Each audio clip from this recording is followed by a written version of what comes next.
बहुत समय पहले की बात है। समुंदर के किनारे एक छोटा सा राज्य था जिसका नाम था सूर्यनगर। वहाँ के लोग मेहनती और सच्चे थे। राजा वीरेंद्र सिंह न्यायप्रिय और जनता सेवा माने जाते थे। लेकिन उस राज्य के सामने सबसे बड़ी चुनौती थी समुद्र का रहस्य। समुंदर से जुड़ी अनेक कहानियाँ पहेलियाँ हुई थी। कोई कहता वहाँ खजाना है, कोई कहता वहाँ कोई जादुई रानी रहती है। गांव के बूढ़े लोग बच्चों को समझाते थे, रात को समुंदर के पास मत जाना, वहाँ समुंदर की रानी रहती है। जो भी उसका राज जान लेता है वो वापस नहीं लौट पाता। लोग डरते थे पर मन ही मन उस रहस्य को जानना भी चाहते थे। राजा वीरेंद्र सिंह के बेटे युवराज अर्जुन बहुत जिज्ञासु थे। उन्हें रोमांचक यात्रा पसंद थी। बचपन से ही उन्होंने समुंदर की ये लहरों को देखा था और सोचा था, यदि वहाँ सचमुच कोई रानी रहती है तो मैं उसे मिलकर उसका रहस्य जानूंगा। एक रात चांदनी लहरों पर चमक रही थी। अर्जुन अकेले ही किनारों पर निकल पड़ा। अचानक समुंदर से एक मधुरी आवाज़ आई। क्यों आए हो इंसान के बेटे? समुंदर की रानी से मिलने की हिम्मत बहुत कम करते हैं।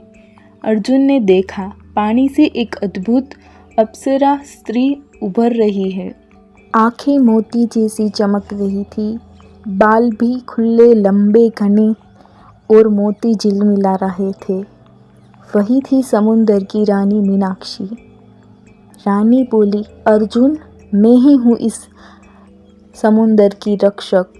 मुझे श्राप मिला है कि मैं कभी ज़मीन पर नहीं जा सकती। जो भी मेरे पास आता है या तो हमेशा के लिए यहीं रुक जाता है या तो लौटकर सब भूल जाता है। अर्जुन निडर था। उन्होंने कहा, रानी, मैं आपका श्राप को तोड़ने का उपाय खोजूंगा। मीनाक्षी की आंखों में आंसू आ गए। उसने सच बताया, मैं कभी एक राजकुमारी थी। एक दुष्ट जादूगर ने हमारे राज्य पर हमला किया।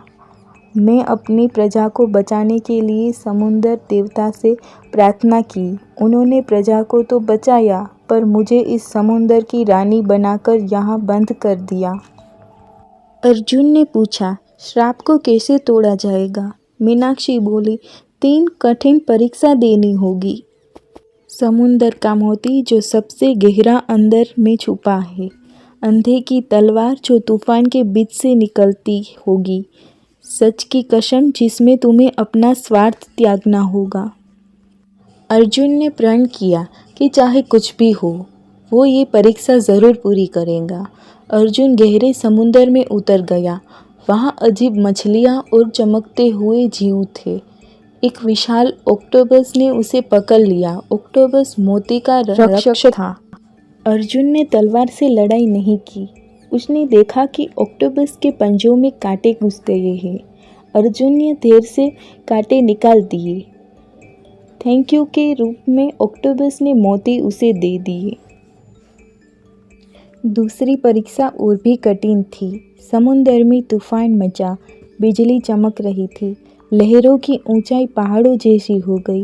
अर्जुन ने अपना साहस नहीं छोड़ा।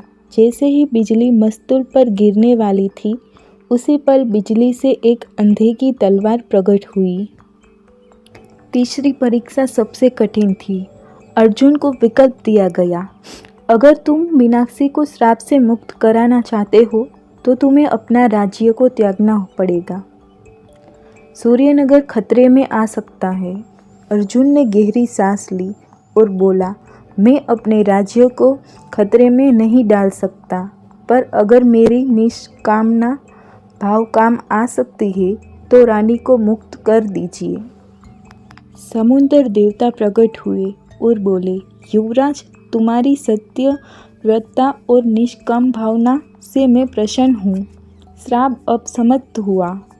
मीनाक्षी फिर से इंसान बन गई। वो अर्जुन के साथ सूर्यनगर आई। राजा वीरेंद्र सिंह ने उनका भव्य स्वागत किया। बाद में अर्जुन और मीनाक्षी का विवाह हुआ। लोगों ने उन्हें धरती और समुद्र का संगम कहा। मीनाक्षी ने अपने अनुभव से लोगों को समुद्र से सुरक्षित रहना सिखाया। इस कहानी की सीख, साहस और निष्काम भाव सबसे बड़ी शक्ति है। डर और रहस्य तभी समाप्त होता है जब उनका सामना किया जाए। सत्यता और अच्छाई हमेशा जीत दिलाती है। अगर आप सभी को मेरी कहानी पसंद आई तो लाइक, शेयर और सब्सक्राइब ज़रूर करें।